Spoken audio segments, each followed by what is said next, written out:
Hello, my name is Cheryl Kuhn, and I'm a Social Security disability lawyer with Swanson Thomas Kuhn and Newton, a Portland, Oregon law firm.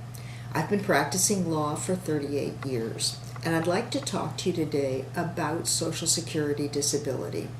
There are a lot of myths out there about how easy it is to get and what you need to prove. So let's see if we can clear away some of the misunderstandings and mistruths that are floating around. Is it easy to get? Absolutely not. There once was a time when it was much easier to get. That's not the case now. Does it depend on how old you are? Absolutely. It is much harder to get approved for disability benefits when you're 20 and 30 and even 40 than it is when you're over 55. Does that make it impossible for a younger person? Absolutely not. But in every case, the heart of your case is your medical evidence and the support you get from your doctor. If you go to an attorney and say, I have not had medical treatment for the last 2 years, don't expect to get an encouraging response from any reputable attorney, because all of us know that what judges look for is medical evidence.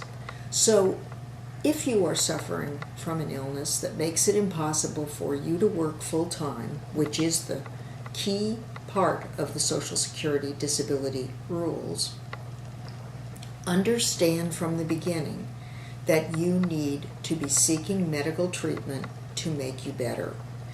If that doesn't make you better, after you have followed your doctor's recommendations and prescriptions to the letter, then Social Security disability is something you may indeed be eligible for.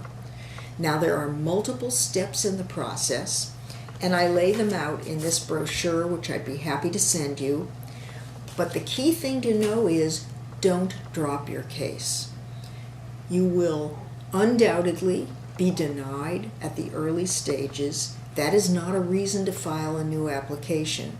Stick with the application you've got, because your past benefits build from the date you apply. And so if you walk away from one application and start another, you're essentially saying goodbye to all those past benefits. When you are told a decision, if it's negative, you have 60 days generally to appeal. Use that. Do it. Appeal that case. Keep it alive. Get an attorney as early in the process as you can to help you with the case.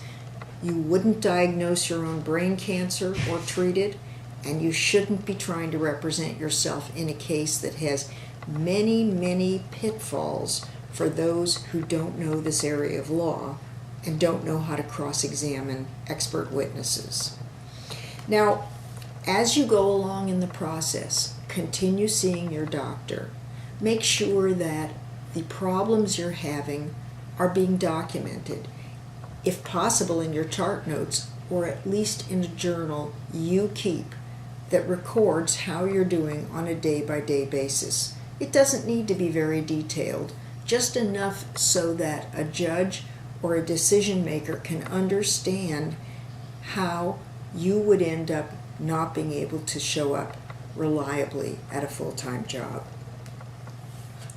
When the time comes for your hearing, understand that this is a serious process where what you say will be compared to what you've said before.